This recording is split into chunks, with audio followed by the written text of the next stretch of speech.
Kita lanjutkan lagi cara komunikasi profesional untuk sukseskan bisnismu ya.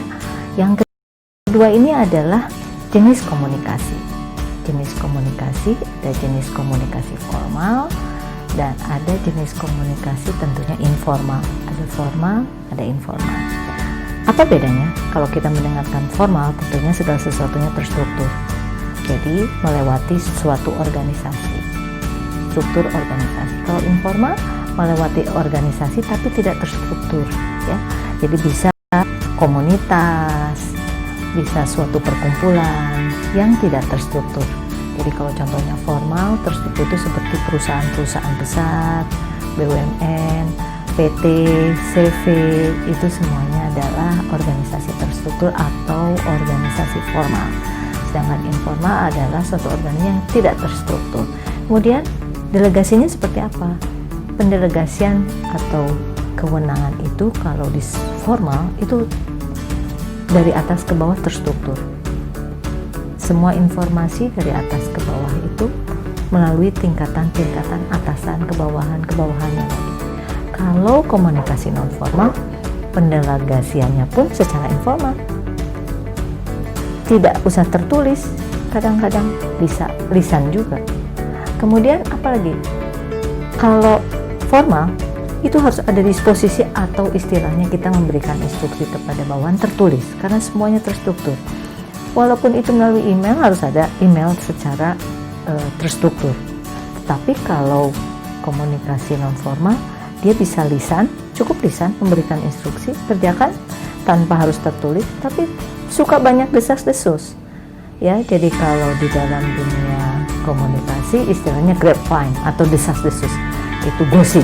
Ya, jadi kalau informal lebih banyak. Jadi kadang-kadang di luar jam kerja para pegawai itu melakukan obrolan diskusi makan siang, kadang-kadang itu timbul yang namanya desas-desus ya atau gosip. Nah, itu yang namanya non formal. Kemudian kalau kita meminta respon yang cepat, kalau melalui jalur formal itu agak lambat responnya. Kenapa? Karena dia harus melalui beberapa meja. Tanda tangan aja contohnya. Kita untuk mengeluarkan surat dari kepala RW aja, untuk surat pengantar pindah, itu harus melalui RT dulu kan. Nah itu karena strukturnya sudah dari pemerintahan seperti itu. Dari RT, RW, lurah, camat. Nah ini kalau informal, dia bebas, tanggapannya lebih cepat, karena bisa langsung. Lakukan, laksanakan. Ya, tapi kurang akurat karena tidak ada dasar. Ketika ada suatu masalah, kita tidak punya dasar buktinya yang mana. Nah, kalau suatu organisasi yang formal, dia mempunyai data-data yang lengkap, atau sebuah rumah sakit saja itu sudah formal karena medical record atau catatan kesehatan kita terstruktur dari awal sampai akhir. Contohnya seperti itu ya. Kemudian kalau di dalam komunikasi formal, masalahnya bukan pribadi. Jadi kalau sudah di dalam kantor ya profesional, masalah kerja. Tetapi kalau non formal, dia menjadi masalahnya jadi pribadi karena dia bukan suatu perusahaan yang terstruktur. Apalagi kalau di perusahaan atau formal, perusahaan formal, cara komunikasi kita adalah bicara harus terstruktur. Contohnya saja, ketika kita diminta presentasi di muka atasan kita, kita akan bicara mulai latar belakang. Tujuannya apa? Kemudian apa caranya bagaimana? Kemudian ada rencana kerja, kemudian ada kesimpulan. Tetapi kalau komunikasi non formal, spontan, alamiah, natural, ya. Jadi itulah contoh-contoh yang membedakan komunikasi formal dan non formal. Selanjutnya apa? Saya ingin memberikan tips bagaimana membangun komunikasi profesional. Caranya seperti apa ya? Kita akan lihat. Tekniknya pertama, ketika Anda berbicara, pastikan kata-kata Anda itu ucapannya jelas, artikulasi, intonasi, aksentuasi, penekanan, sehingga Anda bisa membedakan ini kata-kata yang penting sehingga Anda menekankan. Kemudian prasering itu pemenggalan kata-kata. Kemudian yang terakhir adalah bagaimana lancarnya atau volume suara Anda. Kapan Anda melemah, kapan Anda bisa menekankan. Jadi gaya bicara kita itu sangat menentukan keberhasilan kita dalam berkomunikasi. Jadi bicaralah dengan utuh. Jadi bicara jangan sepotong-potong dan jelas. Ya, jadi kalau kita mau bicara itu ingat intonasi kita.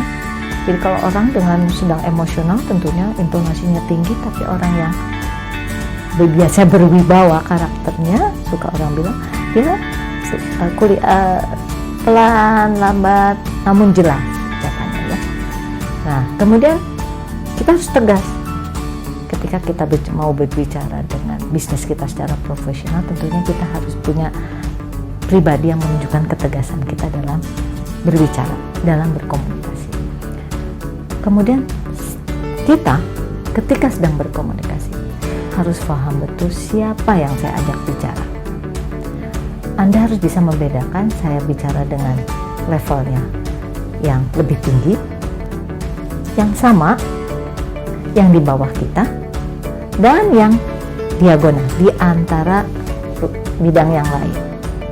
Jadi ada 4. Jadi dengan atasan, dengan yang selevel, dengan bawahan, dan yang diagonal antar bagian. Jadi Anda harus tahu betul, Anda nggak bisa berbicara yang terstruktur ketika misalnya kita berbicara, mohon maaf misalnya dengan office boy.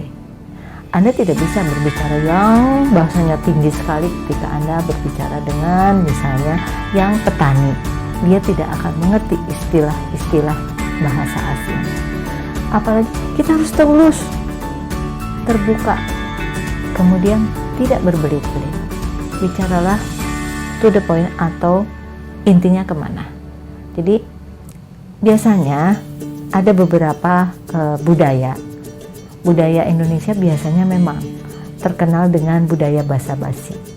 Jadi kita mau ngomong Anda mencintai seseorang, Anda tidak bisa melakukannya langsung. Pasti Anda berbelit-belit berapa bulan Anda untuk menyatakannya. Tapi ada negara-negara lain yang bisa menyatakan langsung to the point atau kepada intinya. Jadi usahakan kalau Anda ingin mencapai cara komunikasi yang profesional adalah dengan tulus, terbuka, artinya Anda menerima saran orang lain dan tidak berbelit-belit. Apalagi step selanjutnya adalah gunakan bahasa kita, samakan persepsinya berdasarkan ilmu yang dimiliki oleh orang lain. Jadi jangan ketinggian bahasanya. Misalnya Anda menghadapi sedang adalah orang-orang petani yang akan menceritakan tentang panen.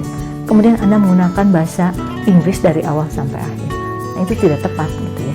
Jadi samakan persepsi kita bahwa audiens atau yang mendengarkan itu sama dengan saya untuk bisa bahasa kita diterima oleh yang mendengar.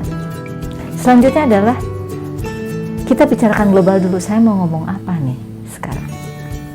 Baru nanti setelahnya kita bicara detail. Jadi kalau kita mau profesional itu jangan langsung ke ada orang-orang, misalnya contohnya adalah orang-orang yang tidak suka dengan terlalu detail.